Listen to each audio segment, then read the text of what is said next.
kaze mu gihe c'impemburo. Bakunzi twama dusanga ijambo ry'Imana mu kiganiro igihe c'impemburo, ndabaramukije amahoro ya Kristo. Ijambo dusangira riri mu gitabo c'Itanguriro igice ca 37 cose, ni kuva ku murongo wa mbere gushika ku murongo wa 36. Ni gisomwa kivuga ngo indoto za Yosefu. Turasoma muri Bibiliya nshasha yahinduwe mu 2018 gushika ubu mu Kirundi dusaba Bibiliya zibiri, yo mu 1967 n'iyubu mu 2018.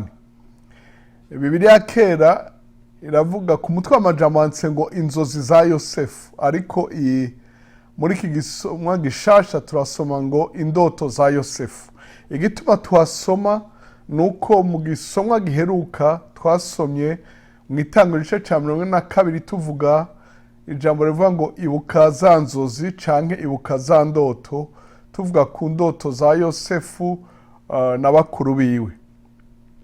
Reka tubasomere ivy'izo ndoto ku batari babizi n'abahora babizi, tubibutse nk'uko twama tubivuga ngo hahiriwe abasoma, hahiriwe n'abumva amajambo yo muri iki gitabo.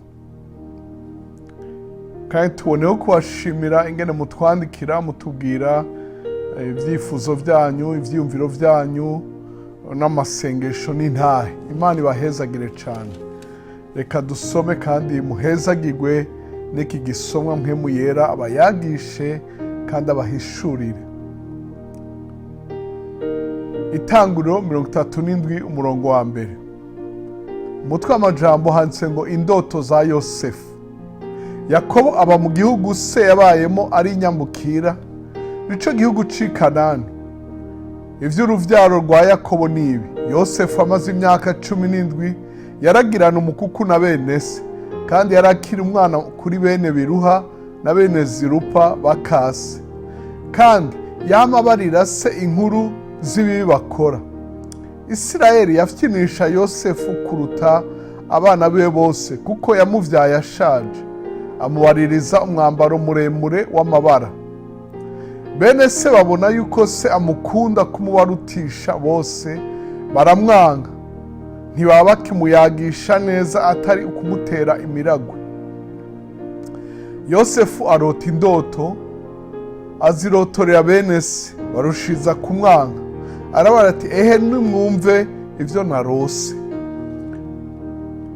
Narose dutekera imikama y'ingano, umukama wanje urivyura, urahagarara, maze imikama yanyu iraza ikikiza uwanje irawunamira. Bene se baramubaza bati, aho ni wowe uzotuganza? Ni wowe uzodutwara? Izo ndoto ziwe n'ayo majambo yiwe bituma barushiza kumwanga.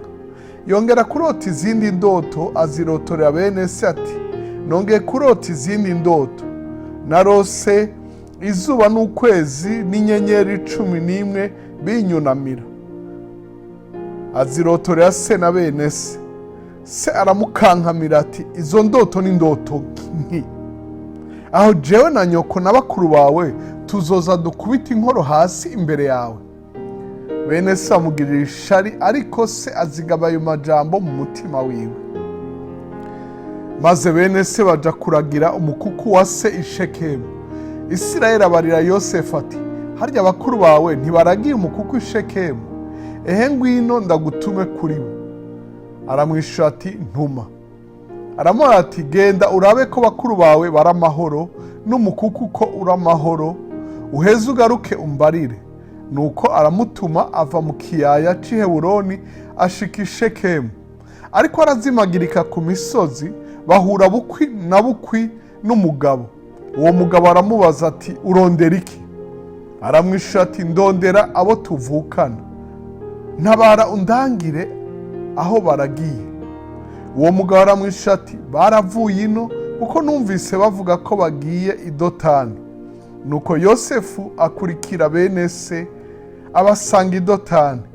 Bamubona akiri kure, maze atarabashikira bamugira inama yo kumwica. baravugana bati nguriya karosi araje, nimuze tumwice tumuterere mu rwobo rumwe muri ibi, duheze tuvuge ko igikoko c'inkazi camuriye, tuzorabe indoto ziwe ingene zizoshika. Reyubeni avyumvise arondera uburyo bwo kumubakiza, arabwira ati tureke kumwica. Kuba atazi inkuru zo muri Bibiliya, Reyubeni niwe mwana w'imfura wa Yakobo. Kandi ntimuvishe amaraso, ariko mumutere muri urugobo ruraha mu bugaragwa, ariko ntimumukoze kw'amaboko, ko ari kugira ngo amurokore, amukure mu maboko yabo, amusubize se. Maze Yosefu ashikiriye bene se, bamwambura wa mwambaro wiwe muremure w'amaboko yari yambaye, baramukwega, bamuterera muri rwa rwobo rwimbiwe kubikamwo amazi, ariko rwari gusa nta mazi yarimo. Baraheza baricara ngo barye. Bunamuye amaso babona umurongo w'Abishimayeli bavuye i Gileyadi, bari n'ingamiya ziremetse imibavu, imiti yo gusomora n'isenga, babimanukana muri Egiputa. Yuda abarira abo bavukana ati vyotumarira iki kwica umuvukanyi wacu no kumuzimanganya? Nimuze tumugurishe kuri barya Abishimayeli, amaboko yacu ntamukoreko, kuko ari umuvukanyi wacu, tukaba urugingo rumwe. Baca baramwumvira. Muri Bibiliya ya kera avuga ngo tukaba turakara kamwe. Baca baramwumvira. Hahita Abamidiyani b'abadandaza bakwega Yosefu, bamukura muri rwa rwobo, bamugurisha n'abo Bishimayeli amahera y'ifeza 20. Bashora Yosefu muri Egiputa. Reyubeni agaruka kuri rwa rwobo, asanga Yosefu atawukirimo, yitaburira ko impuzu ziwe. Asubira kuri barumuna biwe ati wa mwana ntawukiriyo, none jewe nkwigwa hehe? Bakira wa mwambaro wa Yosefu, babaga isuguru y'impene, bawujobeka mu maraso yayo. Barungikira se wa mwambaro muremure w'amaboko, bamutumako bati uwo mwambaro twarawutoye, raba koba uw'umwana wawe canke atariwe. Arawumenya, aravuga ati ni umwambaro w'umwana wanje, igikoko c'inkazi caramuriye. Yosefu yaratabaguwe nta kindi. Yakobo yitantamurira ko impuzu ziwe, akenyera amagunira, amara iminsi myinshi agandariye umwana wiwe. Abahungu be bose n'abakobwa be bose baza kumuhoza, ariko yanka kwirurwa, ati nzorinda mpamvya umwana wanje ikuzimu nkirira. Nuko se amuririra atyo.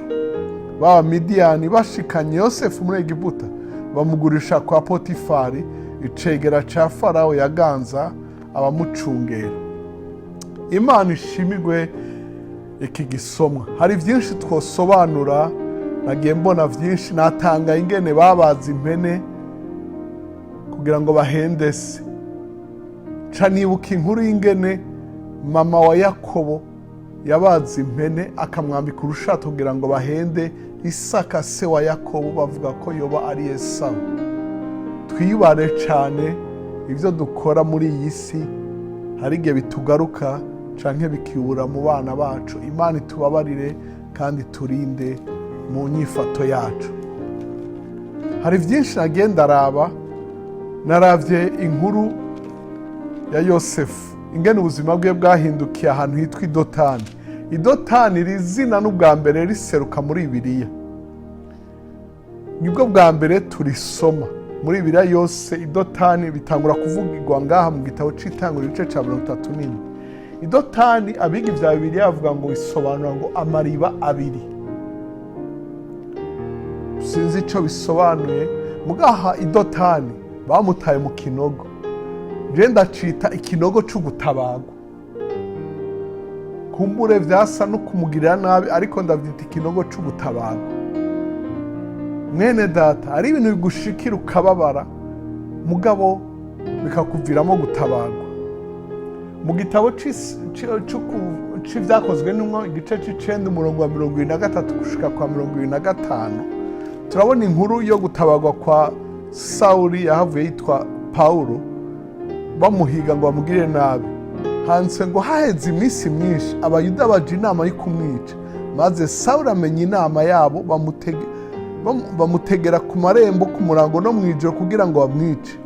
Maze abigishwa biwe bamujana mw'ijoro bamucisha ku ruhome rw'amabuye bamwururutsa ari mu giseke.